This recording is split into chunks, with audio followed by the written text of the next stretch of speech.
Hey everybody, this is David Skarica, and hope everyone's doing well. Yeah, I don't know. We had a storm come through yesterday here, and the power went off in the middle of the night, and it's about 12:30 p.m. Eastern as I'm doing this, and still not on. Luckily, I had my computer and phones basically fully charged. I do have a generator, but it's just like a regular, gas thing that I can plug in, like, TV, computer, phone, that kind of thing. And I really don't use it unless I think it's going to be a long-term power outage. But I mean long term is like it's going to be out for a day or something, right? So, and the storm's kind of moved through now too. So, I'm sure it'll be a couple hours. But anyhow, that's sorry about that. That's part of the reason. And anyhow, actually, and some things that works out because there's one of our sponsor companies I wanted to talk about today, and it is a precious metals company, and now gold is up $22 today, which is great. You can see here gold is 1981. You can see a second, turn all this stuff down. You know what? I should have turned my ad blocker off. Anyhow, so you can see gold is down there. Sorry, gold is up there, and I'm looking for the silver chart. But anyhow, let's just look at gold for now. Oh, there's silver right there. Silver's up 38 cents to $24. It's actually breaking out. We'll show you that chart in a second. Unfortunately, on stock charts, we can't see intraday silver and gold charts. They are the close of trading. So we'll look at the GLD and SLV. So again, the seasonality, everything's lining up right now. I do think not only we talked about interest rates topping, I think the slowdown in the economy is really going to hit in the first half of next year. So, that would even, cause them to be more aggressive, maybe in rate cuts if that would be the case. And oil's down to 73 today. We'll talk about that on Friday stock chart of the day.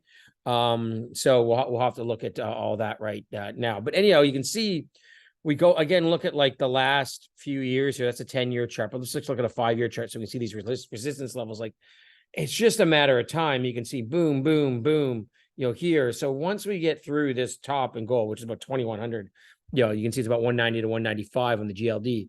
I just think we're going to explode to the upside, do kind of what we did in 2019, essentially from late 2018 to the middle of 2020. So roughly an 18 to 19 month period. You can see the GLD went from like 110 to over 190. It's like an 80% gain on a commodity. And of course, stocks, like let's go look at the HUI right now.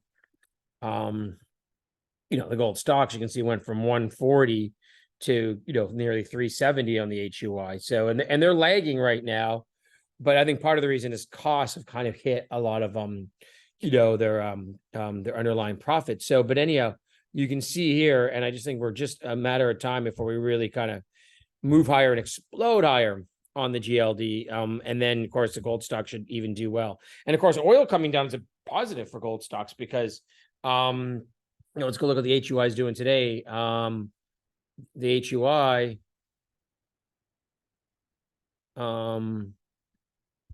today is, up 2%, but again, they're not up as much because remember, that's one of their biggest input costs, diesel, oil, etc. So you get those energy costs coming down. That's actually a huge thing for gold and precious metals companies. So that's the HUI right there. And you can see there what it's doing. And then silver, let's go look at silver.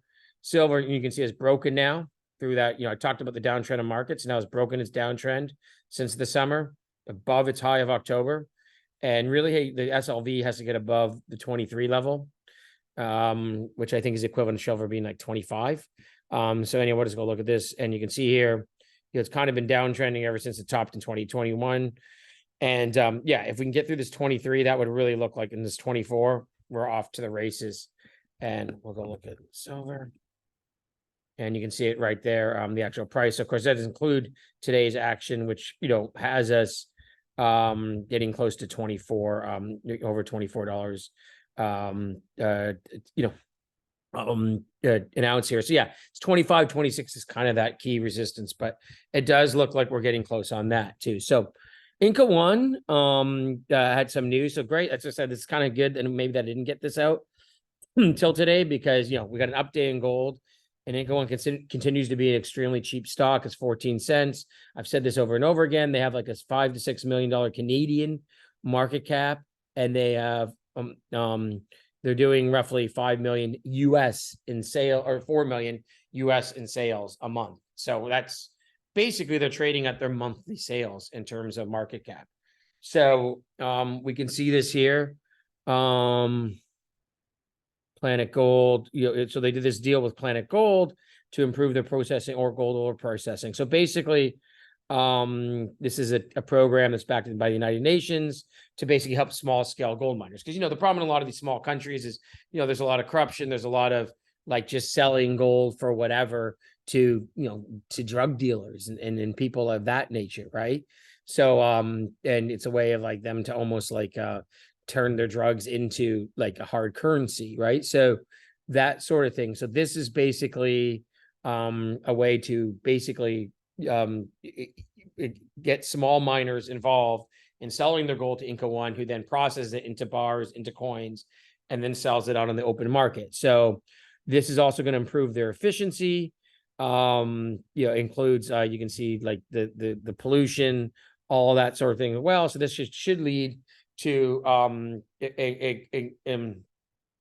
increased productivity, increased production, and the legitimacy, and also these small miners going towards selling their gold to Inca One instead of doing something on the black market, which is that's the greatest thing about what Inca One is doing. One of the great things is that rather than, again, these small miners selling to kind of the not the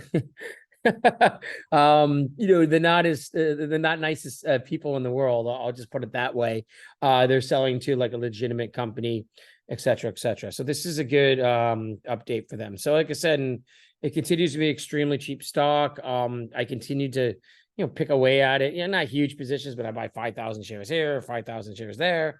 And it's probably my third largest holding right now, behind CCC and Regency. And I think it's a company that really needs the breakout in gold above 2,100, because then its margins and and revenues and potentially profits will soar.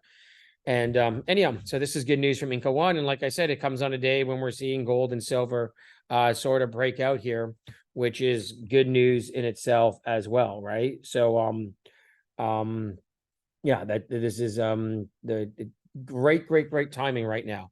So I'm just going to end it on that. Gold and silver, again, getting close to that. I think gold, it's really like, it just keeps getting, if you're a conspiracy theorist and the gold's manipulated, the way it gets smacked down at 2000 every time kind of plays into the hands of that. But I just think we're so close. We're getting so close. And we're in this mid-November period. We're in the seasonal strong time frame. So, which lasts usually into the following spring. So the setup is there, and especially if we get a slowdown in the economy, that will cause this. And like I said, this crude oil going down, which we'll talk more in detail tomorrow on our stock chart today and Friday, is really positive for the gold miners, because, the energy costs of, running all of their big, just not just the plants, but like, the